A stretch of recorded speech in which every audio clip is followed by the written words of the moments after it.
history of Vietnam can be traced back to around 4,000 years ago. Ancient Vietnam was home to some of the world's earliest civilizations and societies, making them one of the world's first people who practiced agriculture. During the 111 BC, Vietnam was ruled by the Chinese, who named the country Annam, which meant Pacific South.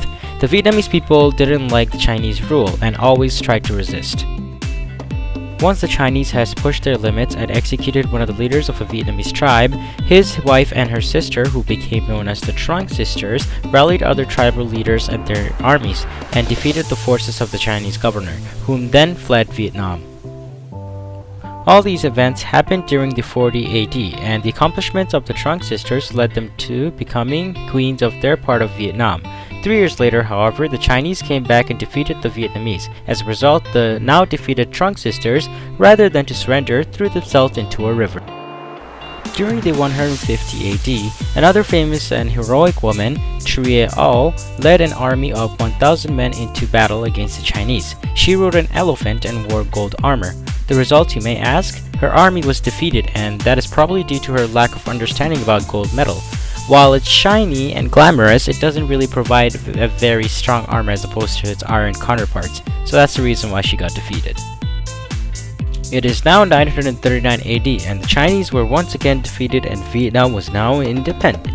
Many families now differ in parts of Vietnam, which is basically that Vietnam was separated into different groups of people, and different parts of Vietnam constituted of different groups of families. During the 1802, Nguyen, Pac, and Hua, or commonly referred to as Gai Long, took control of Vietnam and declared himself Emperor Gai Long. And in 1804, he began work on his palace and citadel in Kieu on the banks of the Perfume River. Much of it still remains today, and you can go and look at it right now. Now we're in the 1859, and the French occupied Saigon, which is now called Ho Chi Minh City, and is the largest city in Vietnam. After the French had occupied Saigon, they have proceeded to look for more Vietnamese land to occupy. So by 1885, all of Vietnamese land was colonized by the French. Together with Cambodia and Laos, the French had created an area that was well known as the French Indochina.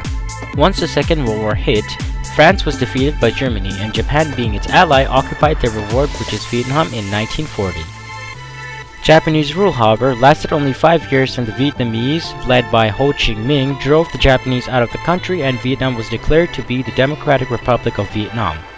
All of this happened during 1945, and for 8 more years after that, the Ho Chi Minh's troops continued to fight with the French. After the fight, the French left Vietnam as they were defeated by Ho Chi Minh's troops, and during 1954, a conference of world leaders decided to divide Vietnam into 2 separate states. The North Vietnamese part was the Communist Democratic Republic of Vietnam, with its capital in the city of Hanoi.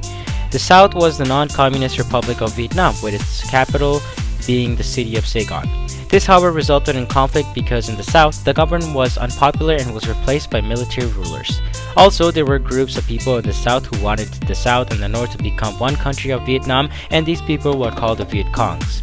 The Viet Cong were against the South and were supported from the Northern Vietnamese people, and that led to conflict between the Viet Congs and the South Vietnamese people.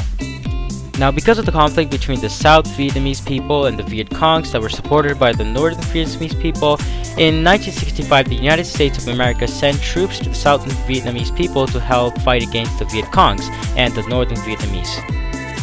A few weeks later, Australia and New Zealand also sent troops to the South Vietnam. In the West, this was called the Vietnam War, but the Vietnamese people called it the American War. US planes dropped bombs and sprayed poisonous chemicals onto large areas of land to destroy the forest, which gave shelter and food to the Viet Cong fighters. Bombs were also dropped on the North Vietnam. In 1970, the Australian government decided to bring Australian troops home from Vietnam. The last Australian troops returned in 1972. In 1972, the Northern Vietnamese invaded South Vietnam, fearing that other countries would become involved and enlarge the war. A ceasefire agreement was signed between North and the South Vietnam, the Viet Cong, and the USA.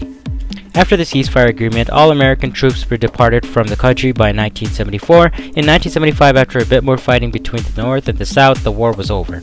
The North had won and the country became known as the Socialist Republic of Vietnam.